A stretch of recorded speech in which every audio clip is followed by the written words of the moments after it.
নমস্কার বন্ধুরা, আবারও উর্মি মাস্তি রেসিপির চ্যানেলে আপনাদের অনেক অনেক স্বাগত জানাই।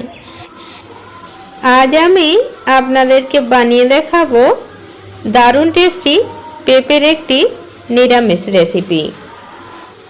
তার জন্য দেখুন নিয়ে নিয়েছি একদম কচি একটা পেঁপে, আর এই পেঁপেটা কেটে ধুয়ে পরিষ্কার করে নেব। দেখুন পেঁপেটা আমি কেটে ধুয়ে পরিষ্কার করে নিয়েছি, আর পেঁপে আমি বেশ এরকম ভাবে কেটে নিয়েছি। সাথেই নিয়েছি দুটো মিডিয়াম সাইজের আলু। আলুগুলোকেও ডুমো ডুমো করে কেটে ধুয়ে পরিষ্কার করে নিয়েছি। আর এখানে নিয়েছি একটা ছোট্ট সাইজের টমেটো।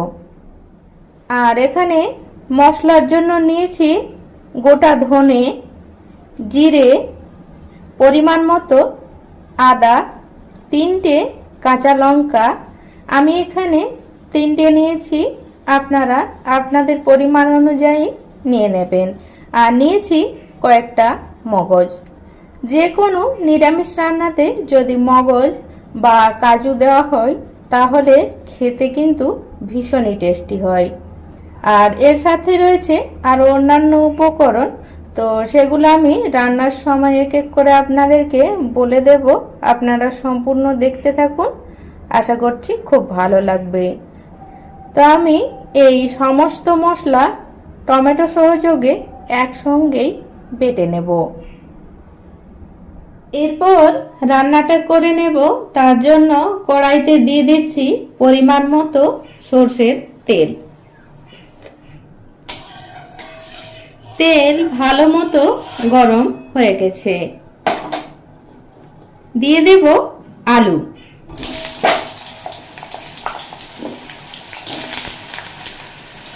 দিয়ে মিডিয়াম ফ্লেম করে 1.5 মিনিট মতো ভেজে নেব। আলু 1.5 মিনিট মতো ভেজে নিয়েছি। এরপর দিয়ে দেব পেঁপে।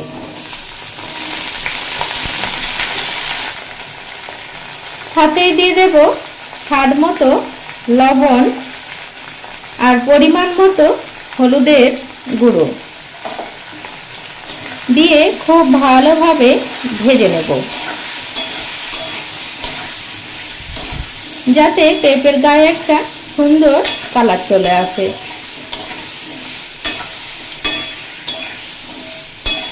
আর ফ্লেমটা লো টু মিডিয়ামে রেখেই ভেজে নেব।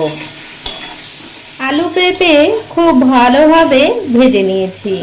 দেখুন আলু পেঁপের গায়ে সুন্দর একটা কালার চলে এসেছে। আর এই ভেজে নেওয়াতেই আলু আর পেঁপে প্রায় সিদ্ধ হয়ে গেছে। এরপর তুলে নেব।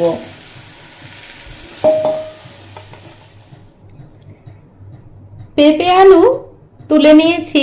এরপর ওই তেলেই ফোড়নে দিয়ে দেব গোটা জিরে। আমি ওই তেলেই রান্নাটা করে নেব। আপনাদের যদি তেলের প্রয়োজন হয় আপনারা এড করে নেবেন। জিরে থেকে যখন সুন্দর গন্ধ ছাড়বে, খুব ভালোভাবে ভাজা হয়ে যাবে, তখন যে মশলাটা বেটে রেখেছিলাম সেটা এড করে দেব। বাটিটা ধুয়ে সামান্য পরিমাণ জলও দিয়ে দেব। দিয়ে খুব ভালোভাবে মশলা কষিয়ে নেব। বন্ধুরা আমি মশলাটা শিলেই বেটে নিয়েছি, আপনারা মিক্সিতেও বেটে নিতে পারেন। তবে শিলে বাটলে মশলার টেস্টই কিন্তু আলাদা হয়। দেখুন মশলা খুব ভালোভাবে কষিয়ে নেওয়া হয়ে গেছে, তেল ছেড়ে দিয়েছে। দিয়ে দেব পরিমাণ মতো হলুদের গুঁড়ো। আর কালারের জন্য দিয়ে দেব হাফ ছোট চামচ কাশ্মীরি রেড চিলি পাউডার। নাড়াচাড়া করে এড করে দেব সিদ্ধ করে রাখা অল্প ছোলা। ছোলাটা আমি রাতভর ভিজিয়ে লবণ দিয়ে সিদ্ধ করে নিয়েছিলাম, সেটাই এড করে দিলাম। আপনারা ছোলার পরিবর্তে ছোলার ডালও নিয়ে নিতে পারেন।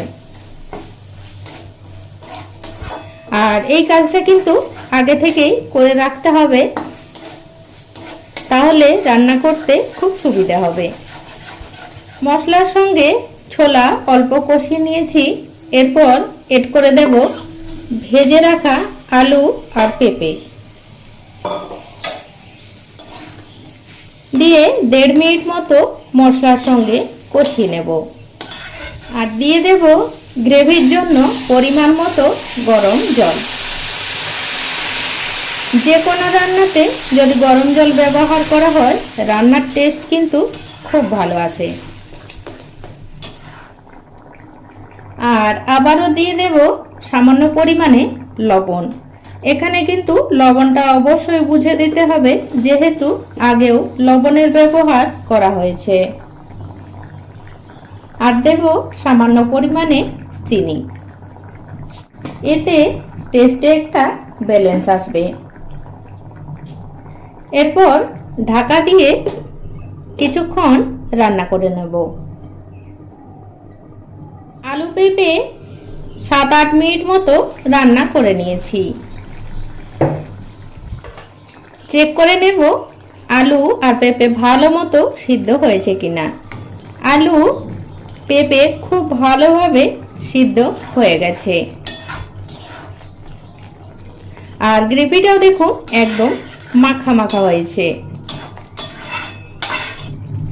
এই পর্যায়ে এড করে দেব পরিমাণ মতো গরম মশলা গুঁড়ো, দিয়ে 1 মিনিট মতো ফুটিয়ে নামিয়ে নেব।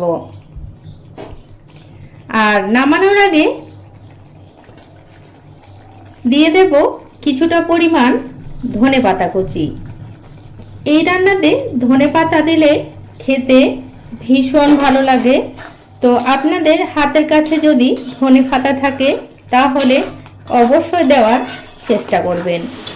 তো দেখুন আমার ছোলা আলু দিয়ে পেঁপের তরকারি বা পেঁপের ঘন্ট পুরোপুরি তৈরি হয়ে গেছে। এরপর নামিয়ে নেব। এই রেসিপিটি আপনারা ভাত, রুটি, পরোটা, এমনকি লুচি দিয়েও পরিবেশন করতে পারেন। খেতে ভীষণই টেস্টি হয়। তো বন্ধুরা, আমার আজকের রেসিপি আপনাদের কেমন লাগলো অবশ্যই কমেন্ট করে জানাবেন। ভালো লাগলে লাইক শেয়ার করে দেবেন। তো আজকে এই পর্যন্ত রাখলাম, দেখা হচ্ছে নেক্সট দিন।